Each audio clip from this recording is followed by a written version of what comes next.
It's Plant. Today we are continuing Dumb and Ditzy.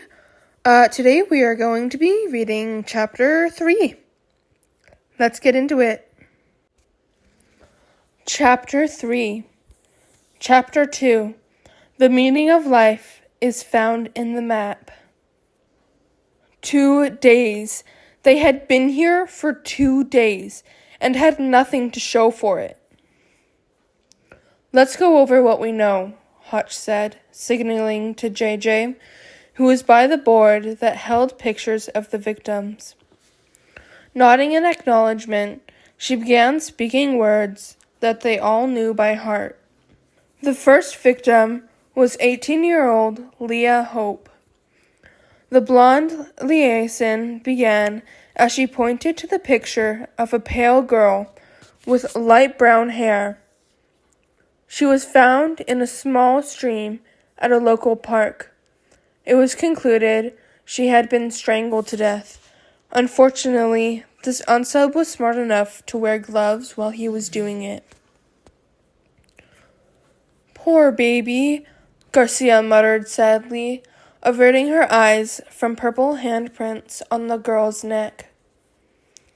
Wildflowers were also found sprinkled over her, particularly near her right hand. The coroner also concluded that the butterfly in her forehead was made post-mortem. He also estimated she was killed about 8 hours before she was found.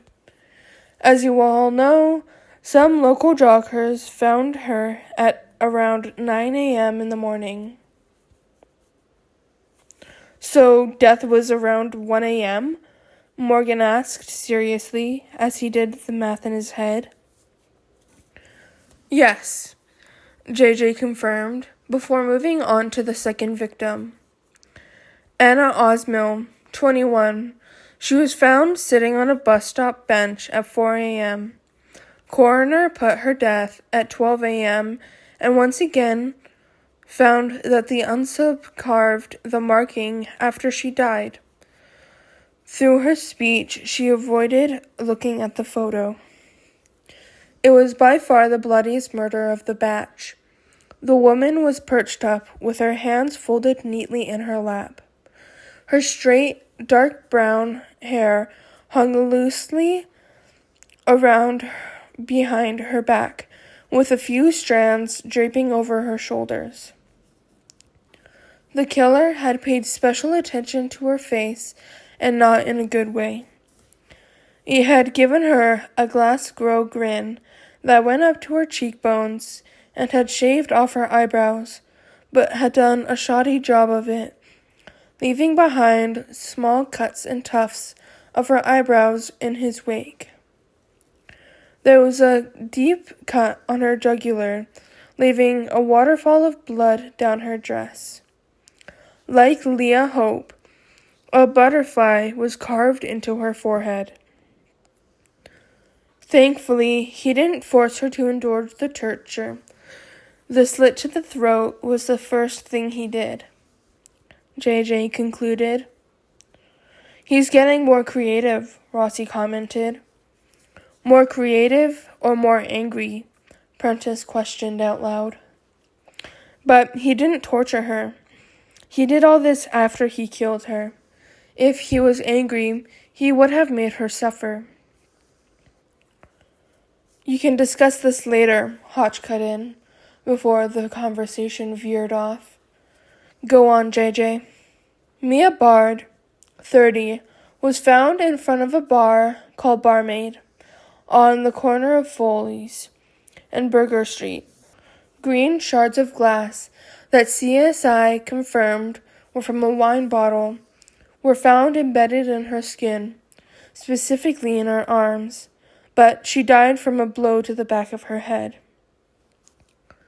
A pretty woman with caramel hair stared lifelessly with brown eyes from her sprawled position on the sidewalk. A corsage of flowers was pinned to the center of her chest.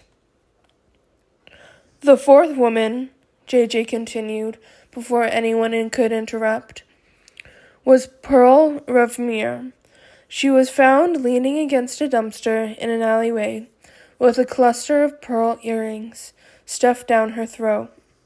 She was 20, and like the first victim, was choked to death. See, that's so weird, Emily cut in.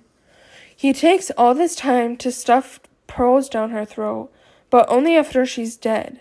Why even bother? It's not about torture for him, Hotch said.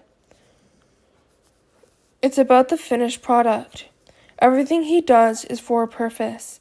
Everything has meaning to him.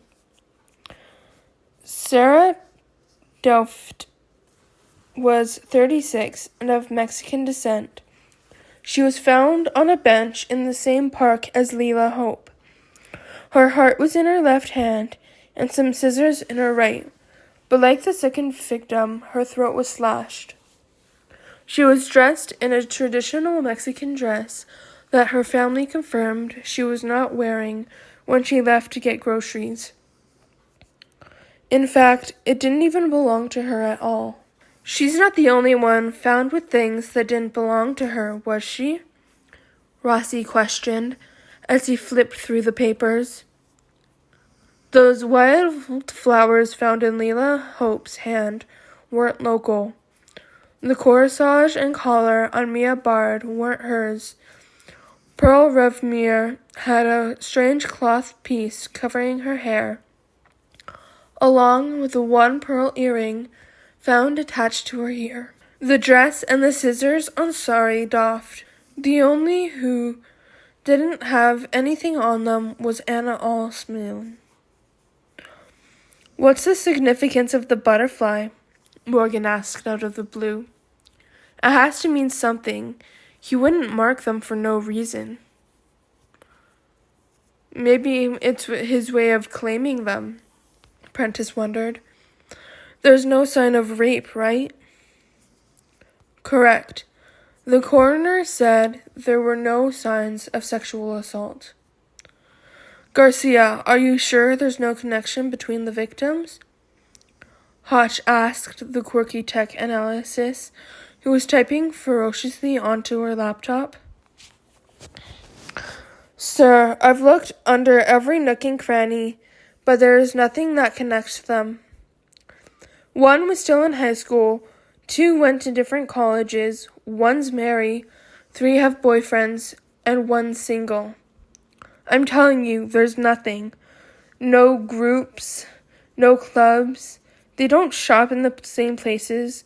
They don't even live in the same area, she told him. They may not live in the same area, but the dump sites are all within 5-mile radius of each other, Rossi pointed out. The unsub could live or work in the area, JJ chimed in.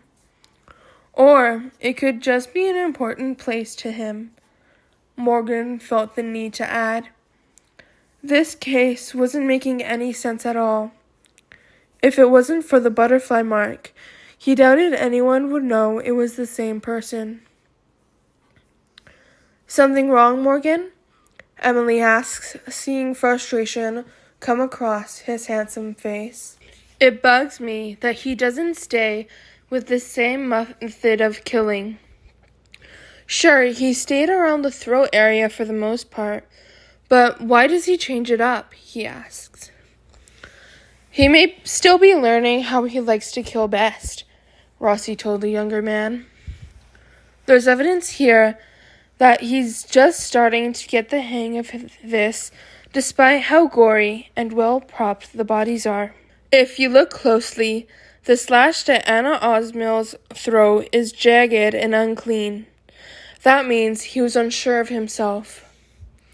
On Sarah Doft, the slash is clean and smooth, no hesitation. He's getting comfortable with himself. So, you think he just started killing? Hotch asked. I don't think you'll find any dead or tortured animals nearby, Rossi shrugged. Like you said, he's not about the torture. In fact, I'm beginning to wonder if it's even about the kill. Why do you say that? Morgan asked. Call it a hunch. But I bet money that he doesn't even care about the women he's been slaughtering. He needs a body, and I think they were just unlucky to cross his path, he theorized. But he's marked them, Prentice pointed out. That's usually a sign of possession. Usually being the key word, Rossi countered. The group talked for over an hour on what the unsub motives might be. They debated with each other over certain aspects. If he was mentally unstable, married, had a job. Some used older cases to back up their claims, while others used basic profile rules they all knew. Hotch had Garcia look up everything she could find on the victims, again, and also the area they were found. While the arguing profilers brought up good points, it didn't take much to realize they weren't getting anywhere. Okay, Morgan, JJ, I want you to go to the families of the first 2 victims. Prentice, Rossi, go speak to the last 3. When you're finished, I want you to head back to the crime scene.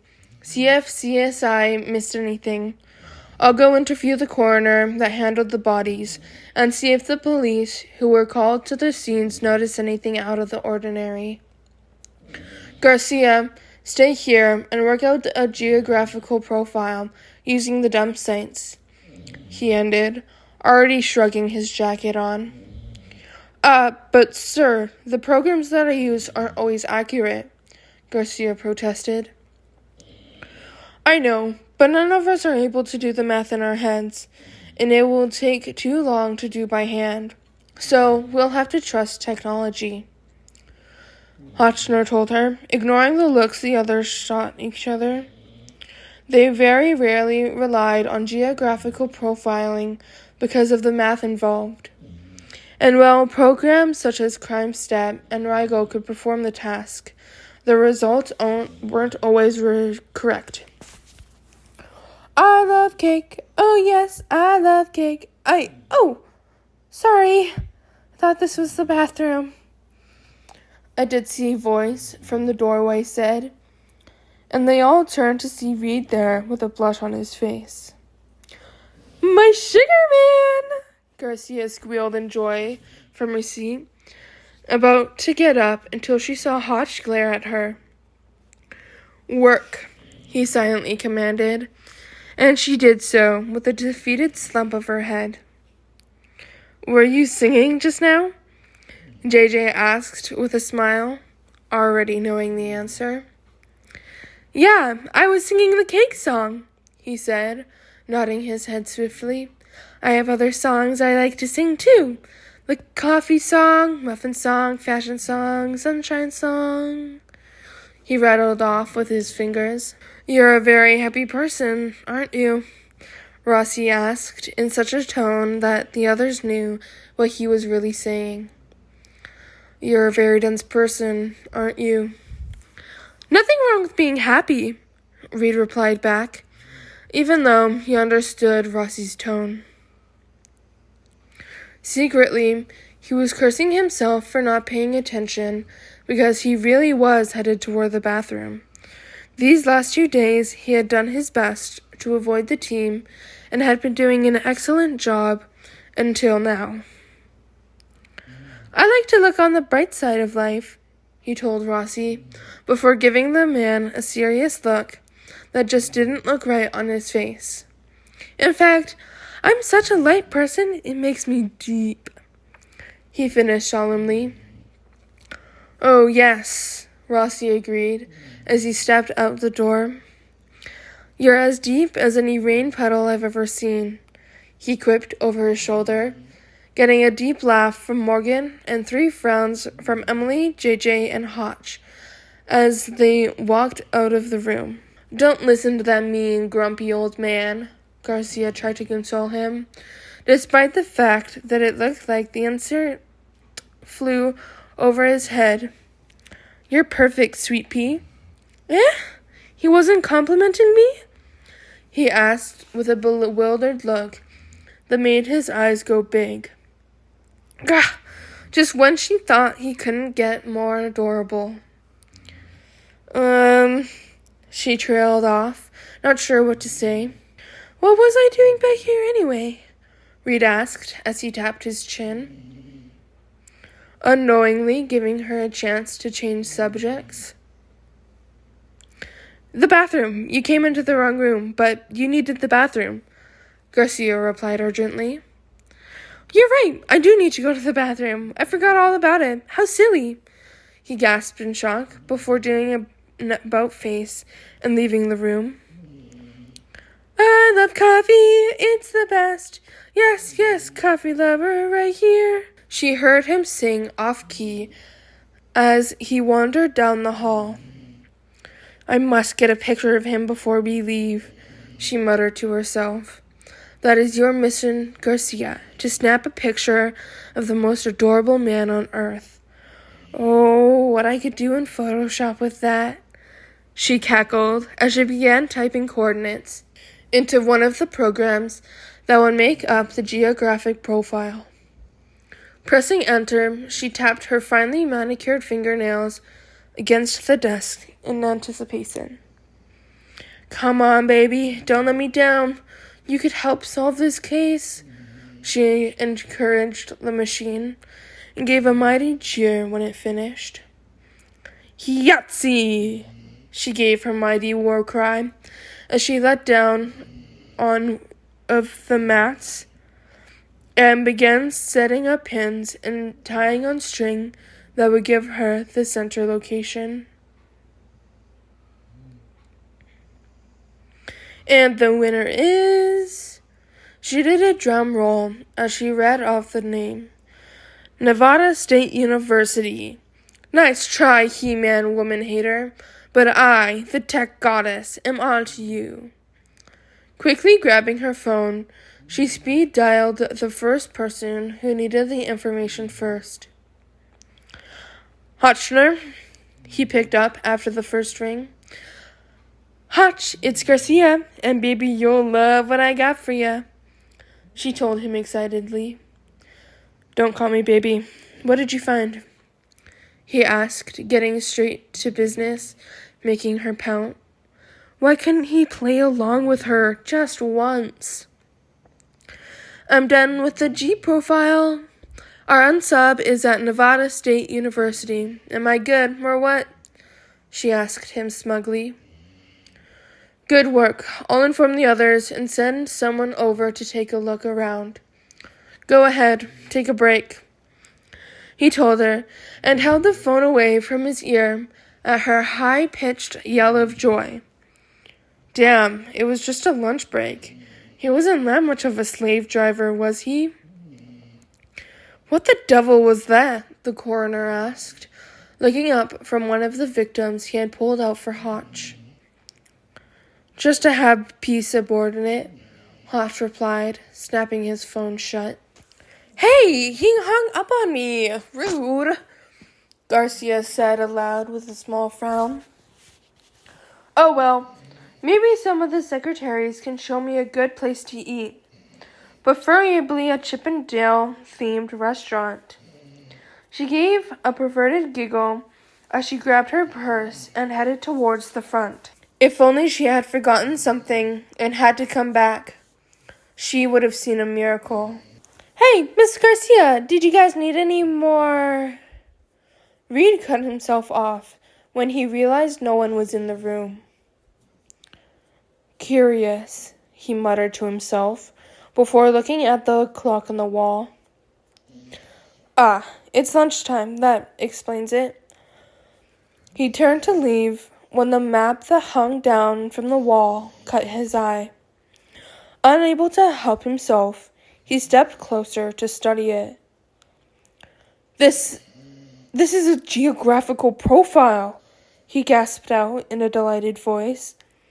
Never did he think he would get a chance to see one in person, and so close.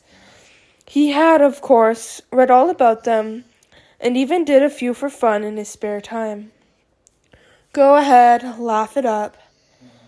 In fact, He figured if he ever joined the BAU in some miraculous way, this would be one of his specialties.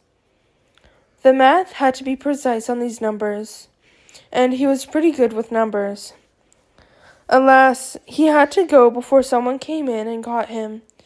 He didn't want to explain what he was been doing so close to the map. But as he gave it one last look, his eyes caught something that made him frown. "That's not right," he said out loud to himself, leaning in closer to the map while he did the mental math. "That's definitely not right." He reiterated it again, once more as he did the math again. "This is off by at least 3 miles.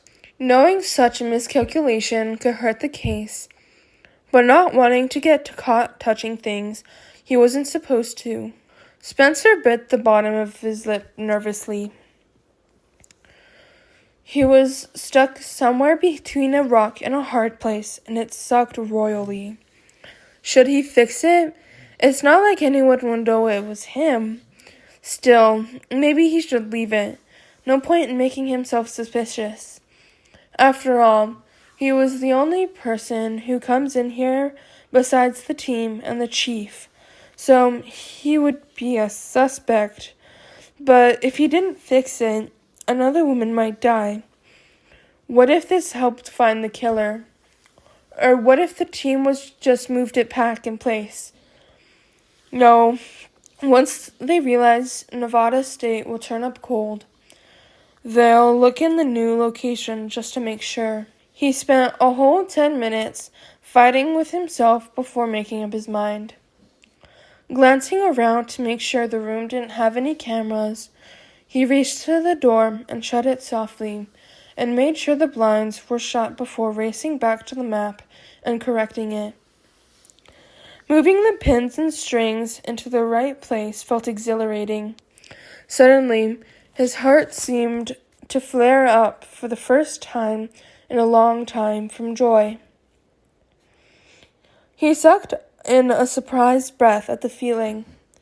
How long had it been since he felt this intensely, this good, this liberated?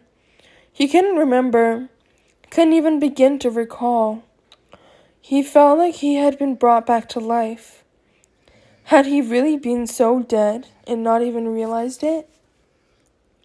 Changing the map didn't take long, but when he stepped away to look at it, that feeling in his heart only intensified. How it could burst his heart into pieces, and you wouldn't have cared at this moment. Because in this moment, the map was right, and he was all right. He didn't even realize tears were trickling down his face until he heard their small pitter-patters on the tile floor. How stupid, he laughed out loud, wiping his cheeks, to get so much joy over a map. How silly. He moved towards the door and waited a few more minutes to come down from his high. As he began to approach normal, he began to think up what sort of excuse he could use for his red eye. Tell them he rubbed soap in them to make them clean. Cried because his favorite magazine was missing. Oh, tell them nobody got his mustache joke. A mustache, you a question. Or, maybe, he thought as he peeked out the blinds and saw that the close was clear, maybe I'll just stay in the back of archives and enjoy the solitude. Silently, he walked to his destination, blushing in embarrassment when he realized everyone was at lunch. It was a forgotten thought, though, when he reached the many filing cabinets and chose to start with the one bathed in warm sunlight, a peaceful smile on his face. It was the best idea he had in 4 years. "Did you guys find anything at the university?" Penelope asked as the profilers all shuffled back into the conference room. With the exception of Garcia, they had all missed lunch and were sporting grumpy attitudes due to lack of food. They could have stopped to grab a quick bite, but felt it was better to regroup and see if any new information had been gathered. No, Hutch said shortly. I spoke with the dean, and he said nothing out of the normal was happening on campus. I asked if there were any numerous complaints against any students for behaving oddly, but he said there hadn't been any major complaints against anybody. The coroner didn't tell me anything I didn't already know, and neither did the people at CSI. Please tell me one of you managed to get something, he ended, speaking to the people who had gone to speak to the relatives of the victims. Sorry, Hutch, no dice from our end, Morgan broke to the man. We asked the families if either Hope or Osmill ever spoke about being watched, or if their behavior changed drastically, but both families said they were acting normal. We checked out the crime scene, but came up with nothing. This guy's good, JJ ended, and Emily took the chance to speak up. We got the same response from the last 3 families, Prentice admitted, feeling bad that they didn't have anything. They gave us the same answer Morgan got, and our crime scenes were clean too. I'm really beginning to hate this case, Morgan groaned, as his stomach growled loudly. Nobody's perfect. This unsub's messed up somewhere. We just haven't found it yet, Hutch said as he studied the photographs of the victims. Yeah, but this guy's obviously detail-oriented and a control freak to boot. We all know those crime scenes are exactly how they wanted him to look. Not a hair out of place. Garcia, Rossi called out, getting everyone's attention. The older man had slipped over to the map and was studying it with great intensity. Yes, she asked, adjusting her glasses. I thought you said the central point on the map was Nevada State, he stated, not taking his eyes off the map. It is, she replied, not understanding his point. No, he said, taking a step back and looking at all of them before gesturing to the map. The central point on this map is the Nevada School of Fine Arts. As a group, they all moved to investigate the map, Hutch getting there first and looking at it with serious eyes.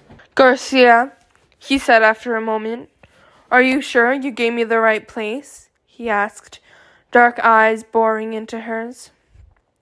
Yes, I'm positive. The central point is Nevada State, she assured him, completely bewildered by what's happening. Sorry, Mama, but I'm looking at this map, and it's the art school that's the center, Morgan told her, with JJ and Emily nodding in agreement. What? Move, let me see, Garcia said, almost desperately, as she moved closer to the map. That's not right, she whispered after a moment. Garcia? Someone questioned, but in her shock, she couldn't tell who. That's not right. I swear it was at Nevada State. I swear. Look, you can even tell it was there because of the hole left by the pin. She pointed out, and lo and behold, it was true. Sitting right in the middle of the words, Nevada State University, was a black hole that could only be created by a push pin. That means somebody's changed this, Hutch declared, after a moment of silence took the group. Garcia, did you see anyone come in here? He asked. No, I left for lunch after I called you, she informed him. After the words lunch, several stomachs growled in sync. Please don't talk about food right now, baby girl, Megan begged her. Do you think one of the cops changed it to mess with us? Prentice asked to distract herself from the hunger she felt. I mean, they're clearly not happy about us being here. They've been civil, but you'd be stupid not to feel the tension every time they're near us. That could certainly be it. Or, Rossi made the others see another option. They wanted to help us. But the map was right, Garcia argued. Was it? Rossi asked. You said so yourself, that the programs used for this type of profiling aren't 100% accurate. If there's somebody here with excellent math skills, he trailed off, they'd fix it because they'd know the coordinates were wrong, JJ finished for him. I don't know, guys. I'd put my money on someone messing with us. Come on. How many people have the math skills high enough to do this? How long were you gone, Garcia? Morgan asked. At most, half an hour. 30 minutes, then. I'm not saying someone couldn't do it, but in less than 30 minutes, they have to be pretty damn sharp. In any case, this gives us a new site, and it won't hurt to check it out. Hotch cut in. I don't like the fact that our tools are being messed with, but Rossi may be right. This may be an attempt to help us. What? Hotch, please don't tell me you believe that, Morgan said in disbelief. Am I the only one who thinks this could be a prank? He asked the group. A few were about to respond when a wonderful scent wafted through the room, making most of the mouths in it water. It surrounded them, caressed their senses with its delightful aroma. Something smells good, Emily moaned, wishing that whoever brought the food would miraculously come in and share with them. God was on our side that day. Knock, knock! A perky voice at the door chimed, and Garcia's eyes lit up with glee as her favorite boy in Vegas popped his head in and gave them a shy grin. I brought food, he explained, holding up a big brown bag that had almost all of them drooling from the smell. I hope you guys don't mind. I wasn't sure what you guys liked, but the rumor is you haven't eaten all day, and I promised I'd help you guys in any way possible. I hope you like burgers. He trailed off, keeping his confident grin, even though he was wondering if he overdid it and was nervous as hell on the inside. I can always give them all to someone else, he said, when all they did was stare at him. Little did he know that at that moment they thought he was a god. No! Morgan, JJ, and Emily, the most hungry out of the group, bellowed, making him startle and almost spill the drink tray in his other hand. Put the food on the table now. Morgan said it like he was talking to a deranged unsub, and Reed was worried he might actually take his gun out. Okay, no need to get bossy. I bought it for you guys anyways, Reed said right before he tripped. He would have fallen, drinks and all, but Emily and JJ, who somehow teleported next to him, steadied him before any true travesties happened. Now is not the time to be clumsy, Emily scolded him lightly as her hands grabbed the bag and JJ took the drinks and set them on the table. In a flash, they were all digging in like starved animals. This is the best burger I had in years, Morgan sighed contently. Where'd you get this, kid? Just a local burger joint, Reed replied as his gaze crept over to the map. They hadn't changed it, he noted. Rossi frowned around his burger. There was something in the boy's eyes that seemed off. In the past 2 days, he had ever seen look so serious. No, he always had a smile plastered on his face, Following Reed's gaze, he saw the kid was looking at the map. Did he know who changed it? Rossi wondered. It was highly doubtful Reed did it. He wasn't even sure the boy could do math, but it seemed to be interesting to call him out, just to see what the reaction. See something interesting? He asked casually, after swallowing a bite of beef. Huh? I'm sorry, what? Reed asked, snapping out of his daze and flushing at the curious gaze directed his way. Aw, crud, they're onto him. Why'd he have to look at the map? The map. He seemed infatuated with it, Rossi explained. Oh, was all Reed could say before he began laughing. Sorry, it's just I had no idea this room even had a map, he told them gleefully. Really now? Suspiciously. Yep, Spencer Reed said, a smile frozen on his face. Damn, he thought. He's not buying it. Time to bring out the big guns. So, is the Earth really that flat? He asked, completely serious, causing Morgan to choke. Did you just say what I think you just said? He asked after he was done coughing. For real, I don't know why the answer, and I get confused when they have flat maps, but then say the Earth is round. Silly scientists, you can't make round things flat, he giggled, as he mentally mourned and died a little on the inside for all the physical laws of science he just blatantly ignored. Man, how did you even make it out of high school? Morgan asked straight up. Thankfully, Reed didn't have to answer because Garcia came to his rescue, smacking Morgan on the arm and hissing at him to be nice.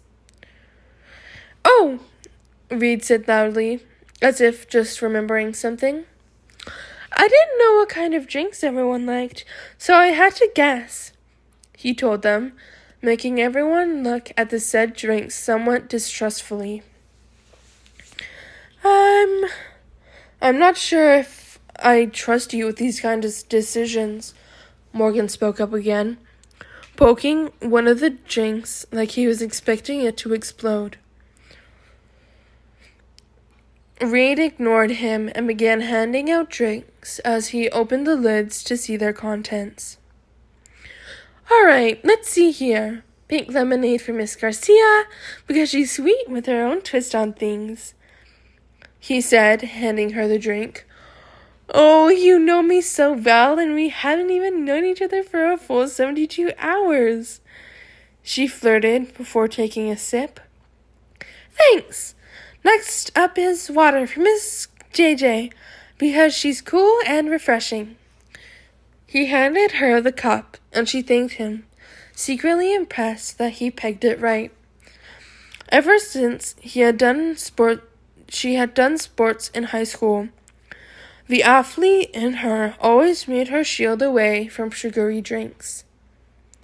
Powerade for Miss Emily, because she always needs to be ready for action, he told her with a cheesy wink, and she couldn't help but laugh as she accepted the drink.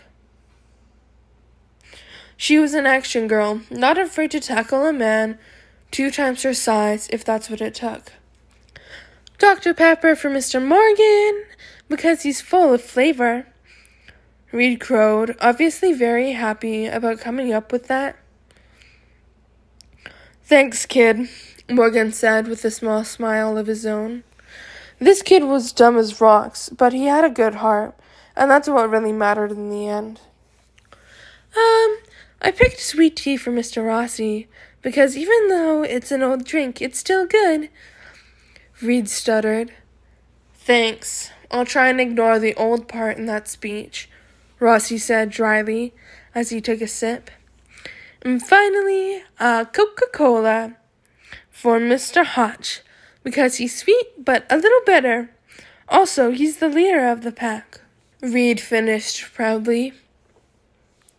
How do you know I'm sweet? Hotch asked, with a grave expression on his face. Reed couldn't tell if he was angry, but his vivid imagination had Hotch crushing the soda cup before turning into the Hulk and crushing him. "Don't be silly, Mr. Hotch," he replied in a sunny voice, hiding his terror remarkably well. "Your team wouldn't follow you if you weren't secretly sweet," Reed explained, and someone from above must have found him amusing enough to spare, because the team took over from there. "Yeah, Hotch, we like you because we know you're a softie on the inside," Morgan teased. "I wonder if you'll be thinking that when you're on desk duty for the next 2 months," Hotch said casually, trying to fight back the smile that wanted to appear on his face. "Oh," all the girls said together. "Morgan's in trouble," Emily began to sing, and got a high five from JJ. "I'm not. He didn't actually say he would do it. You know I think you're a great boss, right, Hotch? And one of the best men in the field. You could beat up Chuck Norris any day," Morgan backtracked. "Suck up," JJ giggled, and he stuck his tongue out at her. "All right, children, I think that's enough," Rossi chided them goodnight, cheerily. "Don't make Hotch have to show his sweet side. The world is not ready for that," he ended in a dark tone. In the background, forgotten, Reed smiled at their banter. He felt a stab of jealousy, too. These people were clearly comfortable around each other, and weren't afraid to be themselves. Even more interesting was that they seemed to accept each other's fault without question. Everyone in the group had a sense of belonging that couldn't be erased or overlooked. Why couldn't he have found something like that? Feeling uncomfortable, he began to make it silently to the door and leave them in peace. He was about to slip out unnoticed, and would have made it if Morgan, who wasn't nearest to the door, hadn't caught his wrist. "Hold up, pretty boy," Morgan said in a serious tone. "What's this?" he asked as he pulled up the sleeve of his shirt that was hiding a hand-shaped bruise. Morgan wouldn't have caught it if he hadn't glanced in Reed's direction just in time to see the cuff of the sleeve move up enough for him to catch a glimpse. It was amazing how quickly the happy mood changed to one of concern and anger. "Mr. Morgan," Reed said in a scandalized voice, "are you coming on to me?" "What? No, where'd you get that crazy idea?" Morgan yelled, momentarily caught off guard. "You did just call him pretty boy," Rossi pointed out smugly. "Because he is, but that doesn't mean He cut himself off when he realized he was just digging his grave deeper. "I'm flattered and all, but you're just not my type, Mr. Morgan," Reed told him apologetically, as he wrestled his arm out of the loosened grip of the shocked profile. "I think this is the first time I've seen anyone turn Morgan down," Emily Stage whispered to GJ. "Reed, the bruise," Hotch broke in, more concerned about the injury than Morgan's rejection. "This?" Reed asked, staring at the bruise, as if he just realized it was there. "I probably just got it roughhousing with some of the officers," he told them with a shrug. "Roughhousing? Please explain this to me in a little more detail," Rossi said, asking the one thing Reed had been hoping to avoid. "Well, sometimes they shove me in the hallways and push me into walls. I've been used to practice handcuffing. It's not really my thing, but who am I to stop them from having fun?" he asked with a smile, and decided to make his escape. He couldn't believe Morgan had seen his bruise. It's not like it was bad bullying. The officers had nothing on the kids in high school. And the secretaries and Chief Marco always came to his defense, along with some of the other nicer officers. It wasn't really that bad. Anyway, my shift's over in about 5 minutes. I'll see you guys tomorrow. Bye! He waved before rushing out the door, wanting nothing more than to go home and sleep. I don't like this, Hotch, Morgan stated, looking mad enough to kill. Rough play can get you bruises, but they shouldn't be shaped like that, he growled, feeling protective of the kid. Not because he had feelings for him, but because he was so damn delicate and sweet. There was no way he could see Reed enjoying roughhousing of any sort. Why would anyone want to bully my baby? He's so lovable. Garcia sniffed with tears in her eyes as she called it out for what it really was. He doesn't really give off a manly vibe, Rossi pointed out. Aggressive alpha male types don't like that and do their best to destroy it. Well, not if I'm around, Garcia announced. If I see anyone look at him wrong, their face will be meeting my purse and a ruined credit score, she vowed. Garcia, I will not have you arrested for assaulting an officer. I'll speak to Chief Marco about it first thing in the morning. Also, before we check out the art school, let's give the officers the profile we have so far. Hotch intervened. We don't have that much, though, Prentice pointed out. I know, but what we do have, they'll see as helpful. It's more than what they started out with. Let's call it a night and head back to the hotel. As the group of profilers began filing out the door, Rossi pulled on Hotch's sleeve to hold him back, leaving them alone. Hotch, about Reed, Rossi started out. I already told Garcia I would speak with Chief Marco tomorrow, Hotch assured the man, thinking he was worried about what they had just discovered. It's not about that, Rossi told him. Do you think there's something more to him? Like, maybe he's hiding something? Like, what? The fact that he's a genius? Hotch muttered sarcastically. Come on, Dave. He thinks the earth is flat. And yet, he was able to profile us enough to get down our favorite drinks, Rossi ended, walking out of the room, leaving a contemplative Hotch to mull over this statement.